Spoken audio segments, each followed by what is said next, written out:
In a bold leap toward the future of aerial warfare, the U.S. Air Force carried out a pioneering test that combined human pilots with semi-autonomous combat drones. On July 8, 2025, Air Combat Command announced that fighter pilots operating F-16C and F-15E aircraft successfully directed pairs of XQ-58A Valkyrie drones during a complex live combat scenario over Eglin Air Force Base in Florida. The exercise showcased a major stride in integrating unmanned systems into tactical operations alongside traditional jets. The flight served as a practical demonstration of manned-unmanned teaming, a concept that envisions combat aircraft collaborating with intelligent drone counterparts.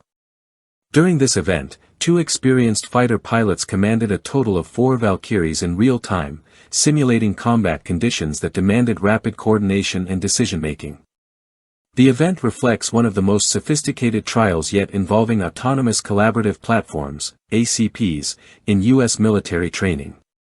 Developed through a collaboration between Kratos Defense and the Air Force Research Laboratory, AFRL, the Valkyrie is a cost-effective, stealthy UAV designed to operate in tandem with manned aircraft in contested airspace. It was born out of the Low-Cost Attritable Aircraft Technology, LCAAT, program, a 2016 initiative to deploy expendable, yet capable, drone systems at scale. Since its first flight in early 2019, the XQ-58A has undergone extensive evaluations to enhance its autonomous capabilities, survivability, and adaptability within live combat frameworks. The test fits into the Air Force's strategic evolution toward decentralized and resilient airpower. As threats from rival nations become more advanced, ranging from anti-air systems to hypersonic missiles, reliance on a small fleet of expensive, crewed jets becomes increasingly dangerous. By deploying loyal wingman UAVs like the Valkyrie, the Air Force is expanding its reach, increasing redundancy, and enhancing survivability for human pilots.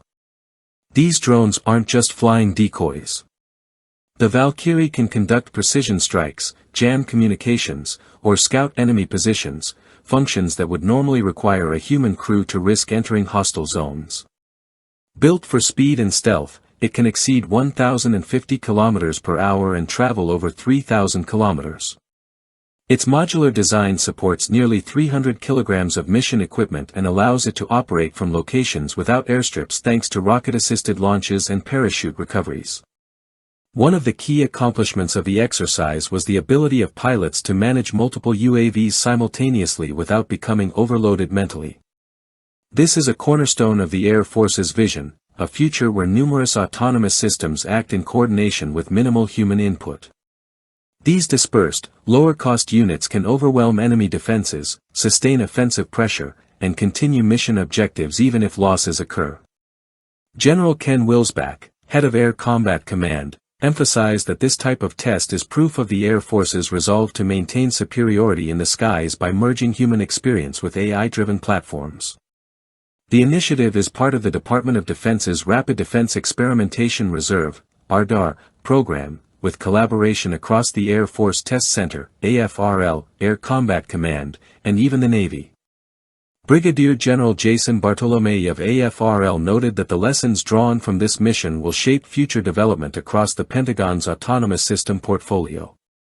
The Valkyrie is not only a force multiplier in tactical terms, but also a blueprint for designing a future force that can outmatch adversaries in speed, adaptability, and endurance across land, sea, air, and space. By deploying drones like the XQ-58A into active training with crewed aircraft, the Air Force is redefining what air combat looks like. In an era of rapidly evolving threats and shrinking reaction windows, this human-machine alliance represents a new paradigm, one where autonomy is not just a support function, but a central pillar of warfighting doctrine.